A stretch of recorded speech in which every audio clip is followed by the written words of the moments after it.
Hello, আজকে আমাদের DHS সেশনে আমাদের পেশেন্ট ছিল সাইমন। ও একজন বিজনেসম্যান। পরপর দুদিন আমরা একটা সেশন করলাম ওর জন্য। ওর জার্নিটা কেমন ছিল সেটাই আসলে আজকে আমরা বলবো। সাইমন, তোমার এক্সপিরিয়েন্সটা কেমন ছিল যদি আমাদের শেয়ার করতে? তাহলে খুবই ভালো ছিল, বাট আমি বলি শামীম ভাইয়ের সাথে আমার ইন্ট্রোডিউসটা কি হয়েছে। আমার এক বড় ভাই, উনি রিসেন্টলি শামীম ভাইয়ের কাছ থেকে ডিএইচআই এর মাধ্যমে হেয়ার ট্রান্সপ্লান্ট করিয়েছে। তো আমি অ্যাকচুয়ালি খুবই ভয় পেয়েছি প্রথমে, যে আমি করবোই করবো না, মানে আমি ভেরি কনফিউজ। আচ্ছা, আমি উইকও করছি, আমি করছিলাম যে।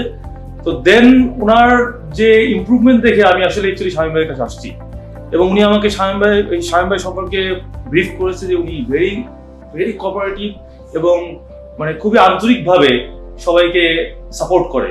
তো দ্যাটস ওয়াই আমি সাহস করে আসছি, এবং আমি ডিএইচআই এর সাপোর্ট এবং এদের যে সিস্টেম এবং মানে খুবই খুবই ভালো, আমি খুব satisfied. Thank you. Really satisfied. ব্যথা কেমন পেয়েছো? না, এটা অ্যাকচুয়ালি এরকম মানে পেইনফুল না। এই চুলগুলো আসলে তোমার 8 থেকে 10 দিন অলরেডি দেখতে পাচ্ছেন একটু স্ক্যাব হয়েছে। আমার যে কোনো জায়গায় কেটে গেলে যেমন একটা স্ক্যাব হয়, ঠিক তেমনিভাবে প্রতিটা চুলের গোড়ায় গোড়ায় কিন্তু এরকম স্ক্যাব হবে। সেই স্ক্যাবটা 8 থেকে 10 দিন বা ম্যাক্সিমাম 12 থেকে 14 দিনের মধ্যে পড়ে যাবে। Thank you. ডেফিনেটলি।